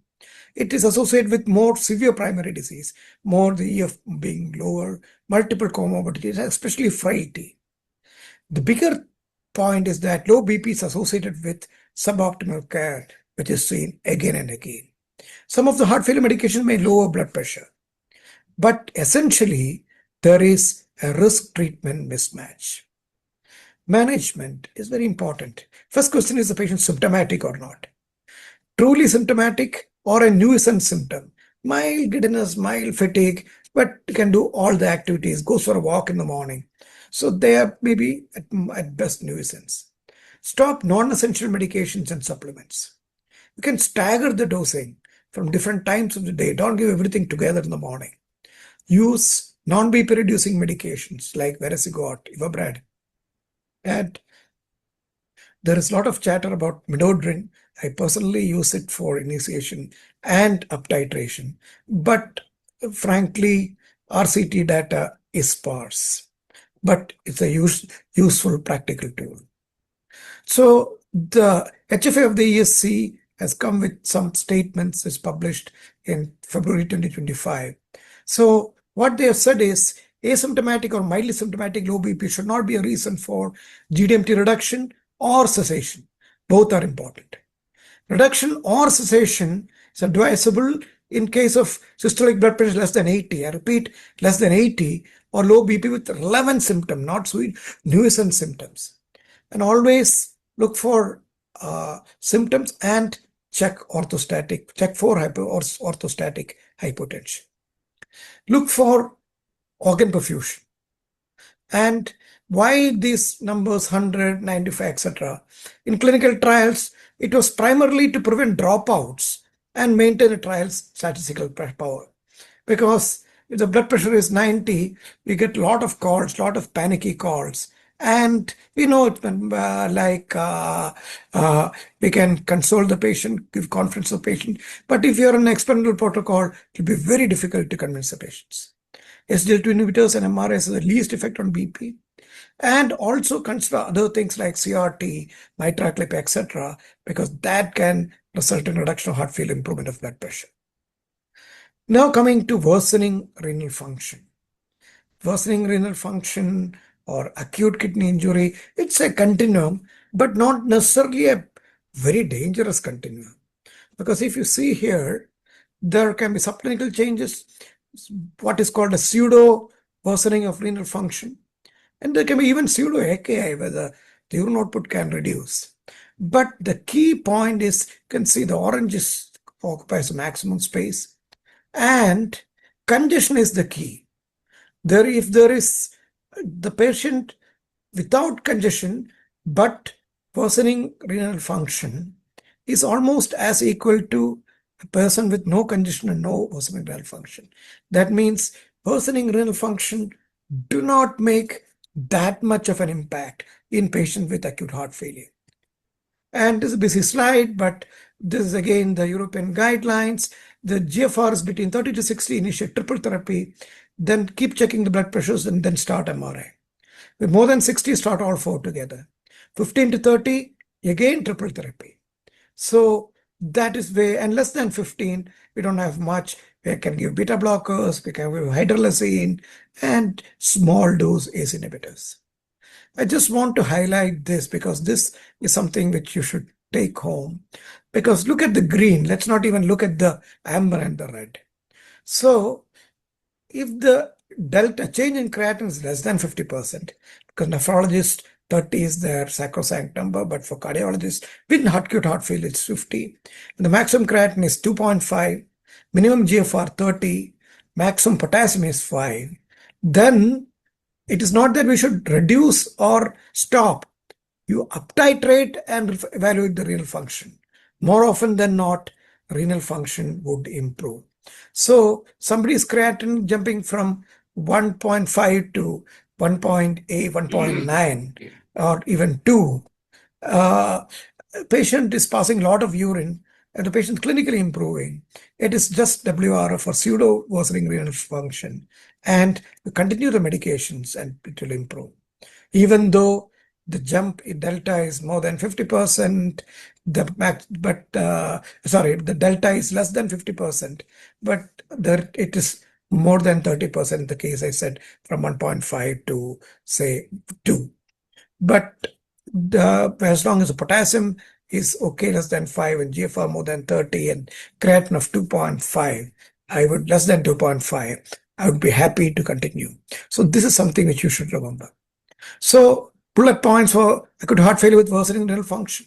Search for organic causes. Declines in renal function during initiation uptitration of GDMT are common and expected. Don't panic. It's common. I tell my patient that this has to be expected. Evaluate the context of the patient, each patient. Do not overreact to functional or worsening heart failure related worsening renal function. GDMT can produce decongestion. SGLT inhibitors can be initiated early. Timing is important and add or increase every 1 or 2 days. Another thing which again not very much talked about but very important is elderly and also people with frailty. Is frailty equivalent to elderly? No. We can have elderly patients without frailty and very frail patients who are relatively young. Always assess frailty, that's very important. And the TRST score, there are 5 points. Cognitive impairment, reason less than 3-month hospitalization, walking disorders or falls, polypharmacy more than 5 drugs, and loss of autonomy for acts of daily living. Frailty, not age, should guide GDMT. There is no strong evidence, I have to confess that there's no strong evidence that GDMT is effective in frail patients, but there's no strong data against it at all. But in real world cohorts, even very old frail adults in geriatric care, SGLT inhibitors and RASIs has been linked with better outcomes. Aim for reasonable GDMT, reasonably delivered. Start low, go slow. Point number 8, patient education. So we have to educate the patient, we have to educate the family, informal caregivers, we have to give psychological support, we have to give advice regarding sexual activity, travel and leisure, employment, immunization, and also about the heart failure trajectory. Because don't say that we have fixed your problems. Activity and exercise, sleep and rest, nutrition and healthy diet, fluid intake, alcohol, smoking and recreational drug use. Each of this is important. Also, you should discuss and evaluate the underlying cause of heart failure. When do you refer? We have patients admitted, we have pre-discharge planning. We have to plan for discharge to home, discharge to higher hospitals. So the higher centers for advanced heart failure care, there is mnemonic, I need help, inotropes, NYHA class 3 or 4, end organ dysfunction, EF less than 20, multiple shocks, multiple hospitalizations, persistent edema, persistent low blood pressure, and unable to up-titrate medications. Never forget the 5 A's: awareness, accessibility, availability, affordability, and action. So, ladies and gentlemen, we all think that we are doing a good job, we are doing the best for our patients. But there is a difference between perception and reality. Perception is that we all look into the mirror and sees a lion, but in reality, we may be a cat. So, most doctors believe that they are giving the best of care. In reality, high-risk patients most likely to benefit or get maximum benefit do not get GDMT. The classical example is low blood pressure, worsening renal function, elderly, and frail. So how do we summarize the entire thing? Discharge is just a start of the journey. So the planning should be started early during a hospital phase, and target the vulnerable phase. The pre-discharge and the early discharge is the vulnerable phase, and plan, and implement. So I conclude by quoting Milton Packer. It does not matter how many trials we do. It doesn't matter how many guidelines we write, or how many presentations like this we make at national or international fora if physicians are not prescribing these drugs. Just remember that, and if the patients do not get the medications, however good the doctor is, it is of no use. Also, when patient does not take it. But patients will never take it if it is not prescribed by the doctor. Thank you very much for patient hearing. Thank you, Abraham, for that wonderful presentation. So, Dr. Marco is around? Marco?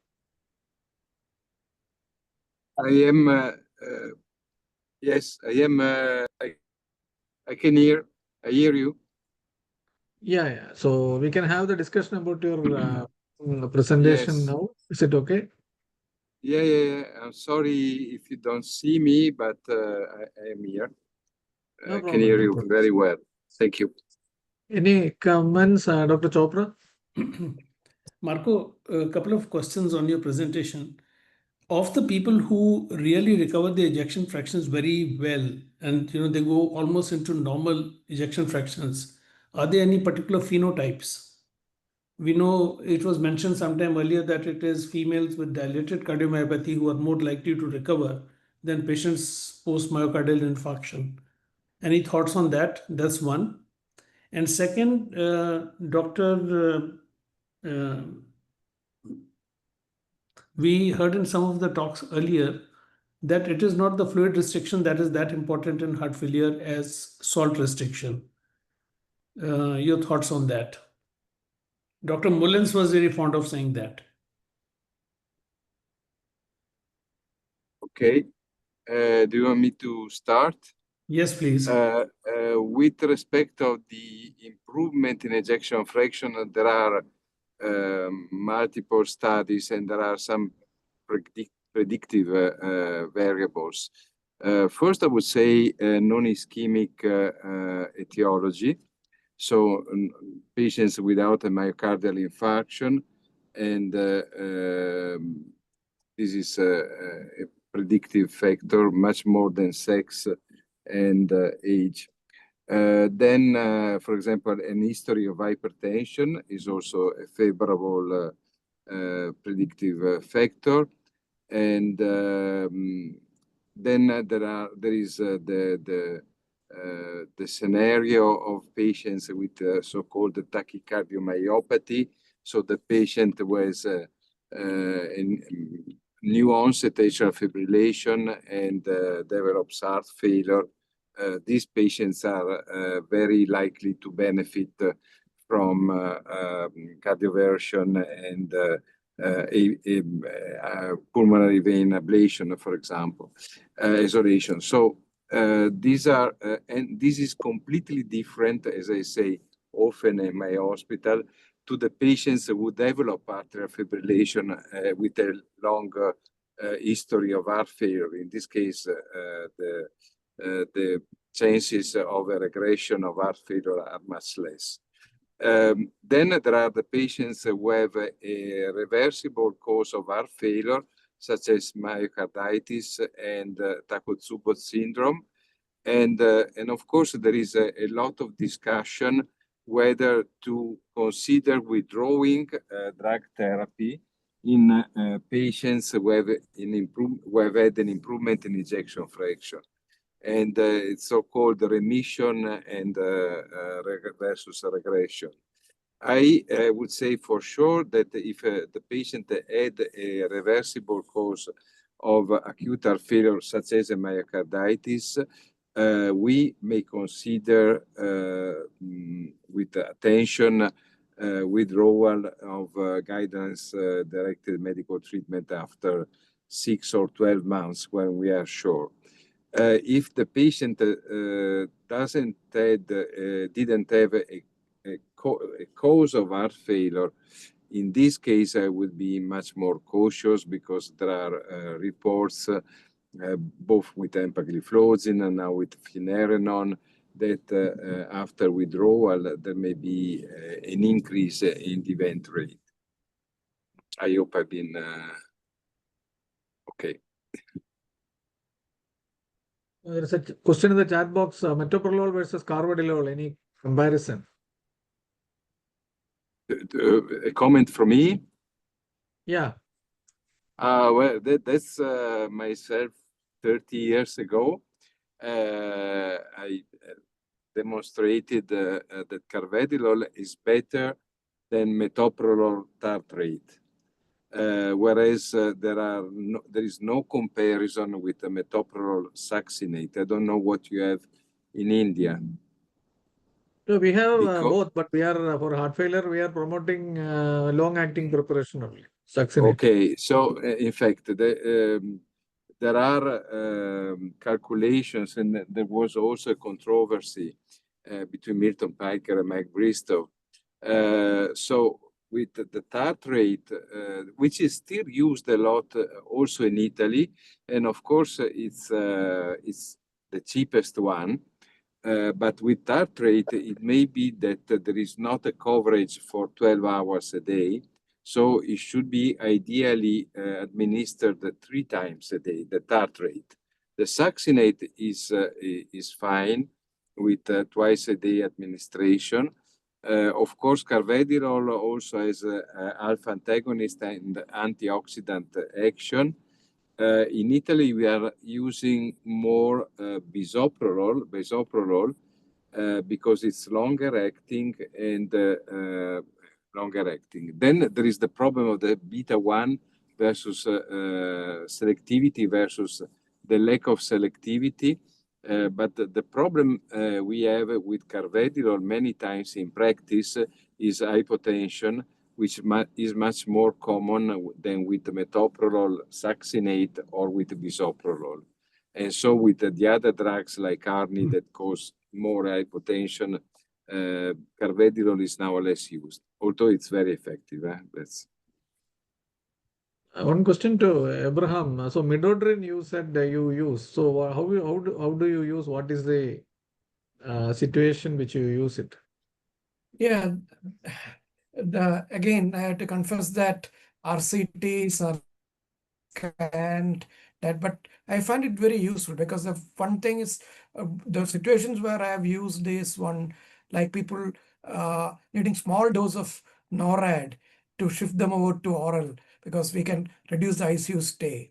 Second is when the blood pressure is on 90, 95, it's extremely difficult to convince even the ICU people to start. So that situation, again, I start. And like on cover of midodrine, I've been able to start GDMT in like in people who we could not start.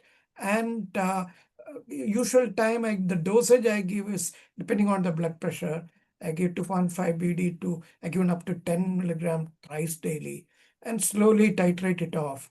And I found it very, very useful. But again, this was mentioned by Dr. Javed Butler in one of the meetings again.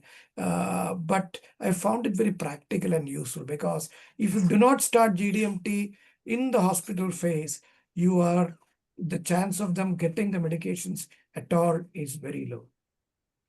Absolutely. Okay, sir, because Yes. yeah, Marco, Sorry? no, you were going to say something? No. Okay. So because of the time, I think we will move to the last session by Dr. Ajay Bahal. He will present a case on acute decompensated heart failure. So over to Dr. Ajay Bahal.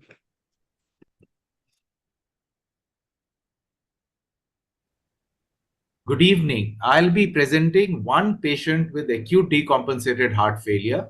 And we know that there are many precipitating factors, and I'll be discussing one of them. So, this is a 23-year-old lady who presented with progressive breathlessness since 12 years of age, and she was symptomatic on climbing one floor. She had 5 episodes of syncope, all occurred while walking, that is, during some exertion. The first was at 12 years of age, and the last was 3 years prior to the presentation. She was hypothyroid on thyroxine, and mother had died of some heart disease at the age of 30 years. The details were not available. So this is her ECG. As we can see that there is atrial enlargement, we can see that the QRS is not normal. There are some Q waves in AVL, and there are gross STT abnormalities. So this is an echocardiogram. The echocardiogram clearly shows that there is septal hypertrophy. Even some posterior wall is hypertrophy, but there's an asymmetrical septal hypertrophy. The left atrium is markedly enlarged. And as we can see in the 4-chamber view, there is biatrial enlargement, left ventricular hypertrophy, which is very significant, especially in the ventricular septum.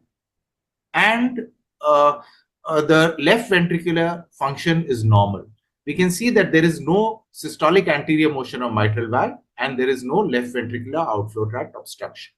So biventricular enlargement with normal ventricular function would suggest that there is a suggestion of a restrictive physiology. So her biochemistry was normal. A 47-hour Holter was normal. A second 24-hour Holter showed one episode of NSVT of 3 beats only at 160 per minute. And the cardiac MRI showed a septal thickness of 24 millimeter with a LGE of around 12 to 13%. So based on these findings, she was diagnosed as hypertrophic cardiomyopathy with a restrictive physiology. She had definite hypertrophy with a wall thickness of 24 millimeters and a restrictive physiology. And she was started on torsemide and spironolactone. She was an NYHA class 2 at this time. Then she became pregnant, and during her next visit, she presented to us in the first trimester of her first pregnancy, and there were no change in symptoms. By 20 weeks, she had progressive symptoms, and she was breathless and walking within home, especially after meals. And she could exert a little more. She could walk around 250 meters when she was fasting. At 23 weeks of gestation, she had 1 syncopal episode while she was standing. She was then hospitalized and continued to remain in hospital. She had progressive breathlessness after meals, she was symptomatic even at rest, and simple activities of daily living like eating meals or even bathing would result in breathlessness. At 28 weeks, she became orthopnic. She had a raised JVP, and she was put on intravenous loop diuretics. Her NT-proBNP was varied from 1450 to around 4500. Following this, her symptoms continued to increase. She had progressive breathlessness even at rest, and she also developed hypotension that required inotropes. Based on these findings, she was taken up for a cesarean section under GA at 32 plus 1 weeks of gestation. A 1.5 kg male child was delivered. Following the cesarean, her symptoms rapidly improved and she had an uncomplicated course. At 6 months follow-up, she's slightly better, but she's still in NYHA class 2, class 3. So precipitating factors in pregnancy is a unique situation. The problem is that several drugs are contraindicated. So what I will be discussing today is management of acute heart failure in pregnancy, both heart failure preserved ejection fraction as well as heart failure reduced ejection fraction. Sorry, I go back. So we know that there are several precipitating factors of acute decompensated heart failure, including increased salt intake, poor drug compliance. Important ones are reversible ischemia that we must always look for, pulmonary embolism, arrhythmias, infections, alcohol intake, and silent aortic stenosis. These are something that we should not miss. And the discussion for today, that is pregnancy. Pregnancy can also produce acute decompensated heart failure in a person who's previously well compensated. So we know that India is in an epidemiological transition. As obstetric causes of death like bleeding, etc. are reducing, NCDs, that is non-communicable diseases, especially heart diseases, are becoming important and probably are now the most important cause of death of the pregnant mother. And we are going to encounter more and more pregnant women with heart disease as the time passes. So the issues I will be discussing is decompensated heart failure in patients with cardiomyopathy. So I will not be discussing other heart diseases in pregnancy, but I'll be restricting myself to cardiomyopathies. So, and with a specific reference to the drugs that can be used in pregnancy in different cardiomyopathies. So we know that pregnancy is confounding in the sense that even a normal pregnancy can produce features that resemble heart failure. Patient may have breathlessness, sinus tachycardia, raised JVP may be seen in pregnancy, but the descents are always brisk in a normal pregnancy. Pedal edema may be present, the apex may be laterally displaced, the first heart sound may be split, the second heart sound may be accentuated. Left ventricular third heart sound is present in around 50% of normal pregnancies. An ejection systolic murmur may be present, but it is never more than grade 3/6. If the murmur is grade 4/6 or more, it is not a physiological murmur, but a pathological murmur in pregnancy. Continuous murmurs also may be heard in pregnancy, and these include mammary souffle and venous hum.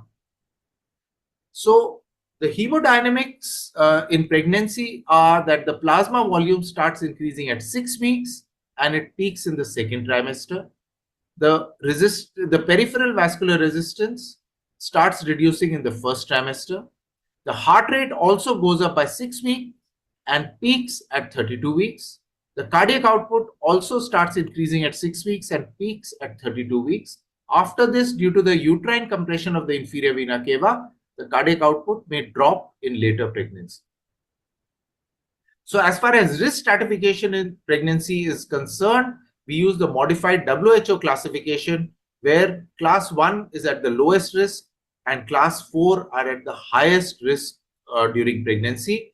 And we can see that most cardiomyopathies will fall in this group, class 2 to 3, class 3 and class 4. So where do cardiomyopathies fit in? So dilated cardiomyopathy, left ventricular ejection fraction more than 45% fall into class 2 or 3. So even an ejection fraction that is relatively normal carries a significant risk during pregnancy. Ejection fraction of 30 to 45%, WHO class 3, and ejection fraction less than 30% or NYHA class 3 or 4 would put the patient at a very high risk in modified WHO class 4. So previous peripartum cardiomyopathy with normal left ventricular ejection fraction, modified WHO class 3, that means still a significant risk, and previous peripartum cardiomyopathy with reduced ejection fraction is a relative contraindication with modified WHO class 4. So in hypertrophic cardiomyopathy, most women will tolerate pregnancy well. Most women fall into the modified WHO class 2. And these are patients with mild to moderate LVOTO, patients who are asymptomatic with or without medication. They have well-controlled arrhythmias, a normal systolic function, or a mild left ventricular dysfunction. in the presence of a severe LVOTO, symptoms or arrhythmias despite optimal medication or moderate left ventricular systolic dysfunction would put the patient in modified WHO class 3. If the systolic dysfunction is severe or if the LVOTO is severely symptomatic, then the patient falls into modified WHO class 4. So restrictive cardiomyopathy or restrictive physiology does not fit into the modified WHO, or it has not been included in the modified WHO classification. And basically this carries a very high risk of pregnancy, and as we shall see the data, I think they would almost fall into modified WHO classification class 4 or class 3. So as we can see that restrictive physiology can develop heart failure relatively early in pregnancy, and they have really poor outcomes in pregnancy, as is seen in our patient. The outcome was good, but the patient had hypertension, refractory heart failure, and this can result in serious complications both to the mother as well as to the fetus. If the patient has undergone a successful septal reduction, that means alcohol septal ablation or a myectomy, then pregnancy is usually well tolerated, and these patients usually have uncomplicated pregnancies. So with normal left ventricular ejection fraction, hypertrophic cardiomyopathies with LVOTO, intracavity gradient, non-obstructive HCM, end-stage disease, or restrictive physiology. This is the spectrum of the hypertrophic cardiomyopathy, and the patient that we are discussing is restrictive cardiomyopathy. These two patients, end-stage disease, that means patients with left ventricular dysfunction and restrictive physiology out of hypertrophic cardiomyopathy, probably have the worst outcomes. So when we look at restrictive cardiomyopathy, the commonest cause in young individuals will be idiopathic or familial restrictive cardiomyopathy. So these are usually due to sarcomeric gene mutations and resemble hypertrophic cardiomyopathy.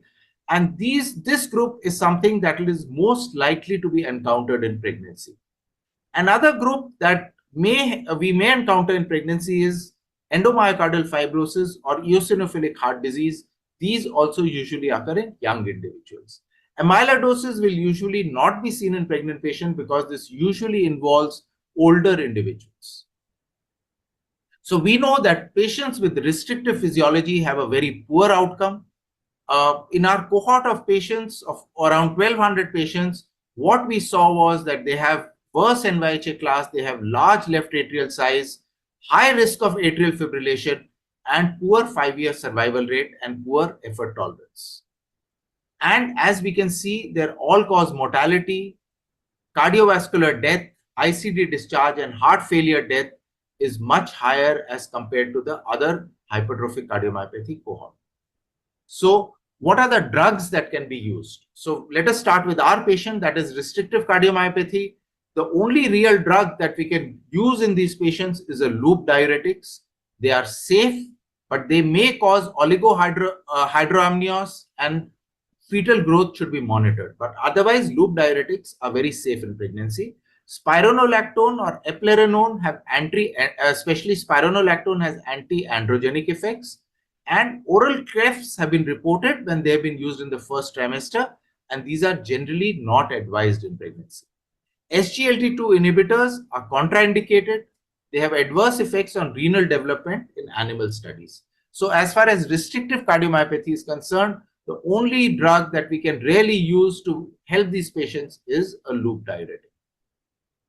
Hypertrophic cardiomyopathy, beta blockers are generally safe. Beta-1 selective agents are preferred, and usually they are very well tolerated. However, there is a small chance that they may affect fetal growth during pregnancy, and the neonate should be monitored for 48 hours after delivery for bradycardia, hypoglycemia, and respiratory depression. Verapamil is generally safe.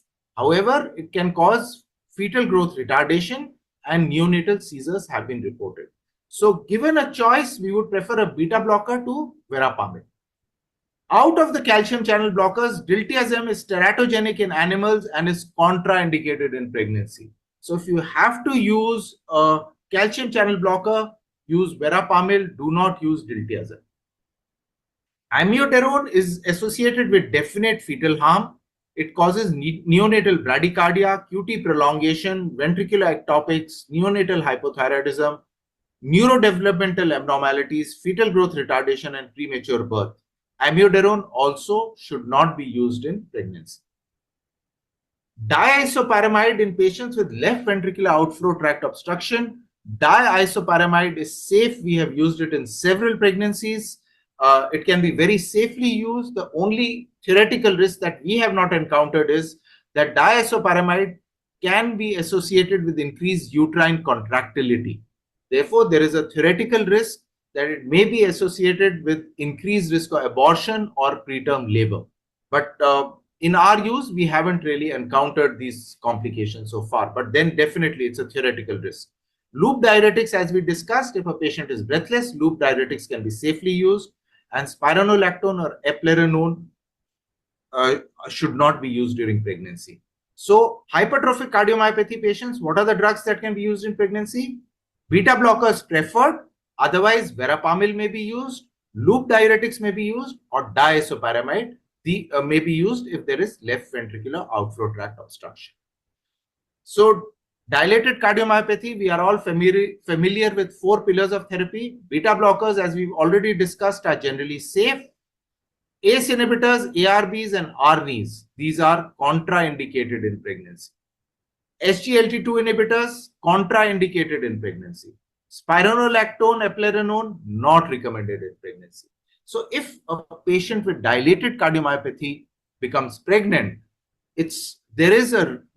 multiple drugs will have to be withdrawn, and there is a risk of relapse or worsening of the dilated cardiomyopathy. Therefore, generally, pregnancy should be avoided in patients who have left ventricular systolic dysfunction. Loop diuretics, mainstay for symptom relief, can be safely used. Ivabradine has limited data, not recommended. Digoxin may be used in symptomatic patients. Vericiguat, contraindicated because animal studies have shown that there is fetal harm. So as far as dilated cardiomyopathy, the only drugs that can be used are beta blockers, loop diuretics, and digoxin. There is a problem of interruption of therapy in case a patient becomes pregnant. This is a potential risk even in patients with dilated cardiomyopathy who have improved the ejection fraction. That means the ejection fraction has now returned to normal. In the TREADS heart failure study, it was seen that within 6 months of treatment withdrawal, 44% patients relapsed, whereas none of the patients who were assigned to the continued treatment group relapsed. After 6 months, in the other group, when the drugs were withdrawn, 36% patients relapsed. Of course, the TREAD trial does not apply to pregnant patients, but this does emphasize the risk of drug withdrawal in patients with dilated cardiomyopathy, even with those with improved ejection fraction. And of course, patients who have LV dysfunction, these patients also are very likely to worsen their ejection fraction and worsen the symptomatic statement on drug therapy withdrawal. So to summarize, pregnancy in patients with cardiomyopathies, hypertrophic cardiomyopathy, unless they have restrictive physiology, severe LV dysfunction, or LVOTO which has severe symptoms, hypertrophic cardiomyopathy is usually well tolerated in pregnancy. Dilated cardiomyopathy, there is risk of worsening due to drug withdrawal. Restrictive cardiomyopathy, it's not there in the modified WHO classification, but these patients carry a very high heart failure risk, and generally pregnancy should be avoided in patients with restrictive cardiomyopathy. Thank you.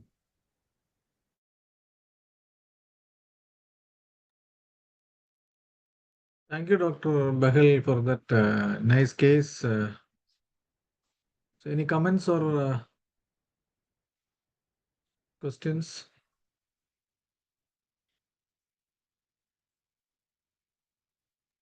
Some question in the chat box. Which medicines can be added after the baby is delivered? Good evening. So the ACE inhibitor can be restarted for patients who are breastfeeding, but we must remember that all ACE inhibitors are not the same. there's maximal safety data in breastfeeding is for enalapril. So if you need to add a ACE inhibitor, you can add enalapril. As far as spironolactone is concerned, that can also be added because especially if the child is female, then it really doesn't make a difference. So spironolactone is another drug that can be added both for male as well as female. So this is only restrictions are only till the breastfeeding period. One more question. Can finerenone be used in pregnancy for RCM? No, it should be avoided. There is strong data to suggest that it causes embryotoxicity as well as fetotoxicity. So it is contraindicated in pregnancy. Peripartum cardiomyopathy. Another drug that I didn't mention, which can potentially be used, is nitrate hydrolazine combination. I was concentrating more on the 4 pillars, so I didn't mention that, but that is another potential drug that can be used in pregnancy. There's a question on peripartum cardiomyopathy. I think this is the next session. We will have a case presentation on peripartum cardiomyopathy. You wait for that. So it is already 9 o'clock. Any other comments or questions? I think all the questions in the chat box we are recording, and the answers will be provided if they are not answered today. So many of the questions are being answered in the subsequent sessions. That is why we didn't answer that. So Abraham, shall we wind up? Yeah, it's a wonderful session. So I think you can do the final word and close the session. So thank you everyone. We had around 400 people attending the sessions today at some point in time. So continue to attend the sessions. We have reached the halfway mark. So we have 3 more sessions in the coming weeks on Wednesdays. So join at 7 o'clock itself, have the recap, and then we will go to the next session. So thank you and see you at 7 o'clock on next Wednesday, 23rd July. Good night. Good night. Thank you very Good much. night.